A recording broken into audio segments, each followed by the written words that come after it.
I just wanted to see if you could comment. We had a big decision today or announcement from U.S. Soccer about equal pay, and that phenomenal achievement that you guys have done. How do you think that will affect the NWSL as a league, if any? Yeah, I mean, I think it's very clear that, Vlaco and the coaching staff really values playing in the NWSL, form in the NWSL, and they reward players that are doing well in the league. So that's, amazing incentive. Credit to, the team, the women's national team for ratifying this new CBA. I think, it's game changing.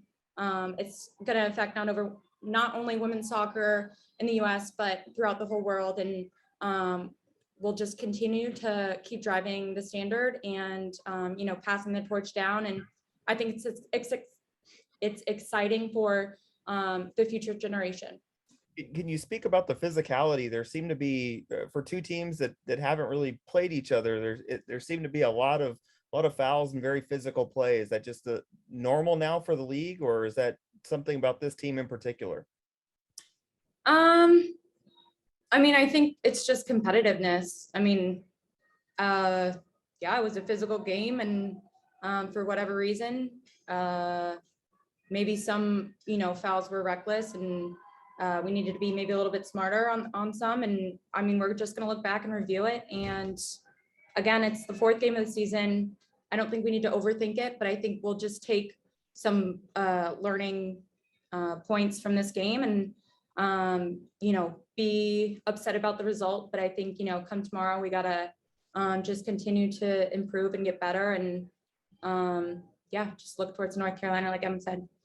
Okay, thank you. And then with North Carolina coming up, anything in particular, any matchups that you're looking forward to, or anything that, managing minutes or anything like that you guys have concerns with?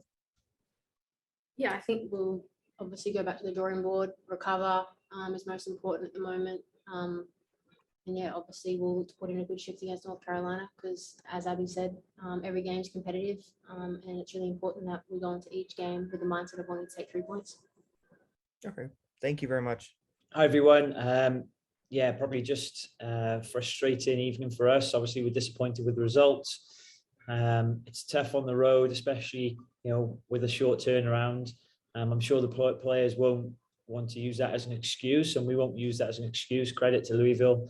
They got the win, but bitterly disappointed. There's probably some things that we're pleased with our structuring, how we kind of approached the game and how we started, but goals change momentum of games, and conceding going behind just makes the task a little bit more difficult. So we couldn't quite claw it back, and frustrating to come away with no points. But I'm sure we'll dust ourselves down and get ready to perform again on the weekend.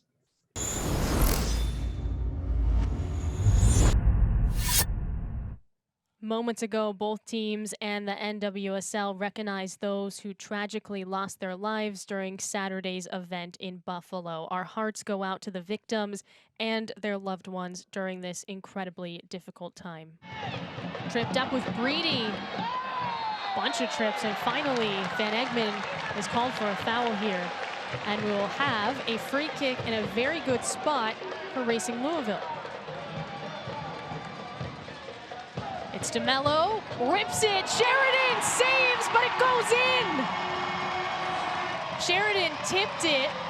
Racing Louisville with just the second goal scored on San Diego, and they get on the board first thanks to a free kick from Savannah DeMello.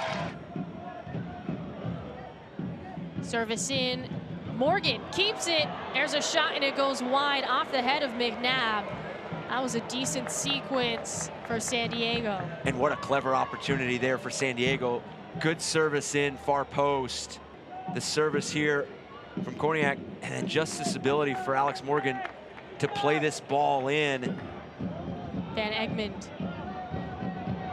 trekking in, there's a shot, and a save by Lund. Doniak off the bench, making some noise.